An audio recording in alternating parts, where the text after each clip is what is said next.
நெடுந்தீவு அருகே மீன்பிடித்துக் கொண்டிருந்த போது எல்லை தாண்டி மீன்பிடித்ததாக 25 தமிழக மீனவர்களையும் அவர்கள் 4 படகுகளையும் இலங்கை அரசு பறிமுதல் செய்துள்ளது. தற்போது நாம் அதனை அண்மை செய்தியாக பார்த்துக் கொண்டிருக்கின்றோம்.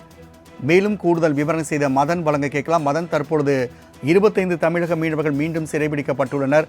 இது குறித்தான கூடுதல் விவரங்களை பதிவு செய்யலாம். அவர்கள் எந்த ஊரை சேர்ந்தவர்கள்? வணக்கம் ராம்குமார். அதாவது எல்லை தாண்டி மீன்பிடித்ததாக தமிழகத்தைச் சேர்ந்த 4 விசைப்படகையும் அதிலிருந்து 25க்கும் மேற்பட்ட மீனவர்களையும் இலங்கை கடற்படை நெடுந்தீவு அருகே கைது செய்து நடுக்கடலில் வைத்து விசாரணை மேற்கொண்டு வருவதாக முதற்கட்ட தகவல் கிடைத்துள்ளது.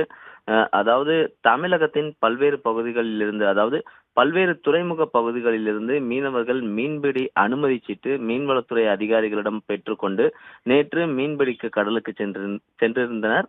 இந்நிலையில் மீனவர்கள் நடுக்கடலில் மீன்பிடித்துக் கொண்டிருக்கும் பொழுது ஒரு சில மீனவர்கள் இலங்கை நெடுந்தீவு அருகே எல்லை தாண்டி மீன்பிடித்ததாக கூறப்படுகிறது. இந்த நிலையில் அப்பகுதிக்கு ரோந்து வந்த இலங்கை கடற்படை மீனவர்கள் எல்லை தாண்டி மீன்பிடித்ததாக ஒரு குற்றச்சாட்டை முன்வைத்து 4 விசைப்படகில் மீன்பிடித்துக் கொண்டிருந்த 25க்கும் மேற்பட்ட மீனவர்களை கைது செய்து நடுக்கடலில் விசாரணை நடத்தி வருகின்றனர்.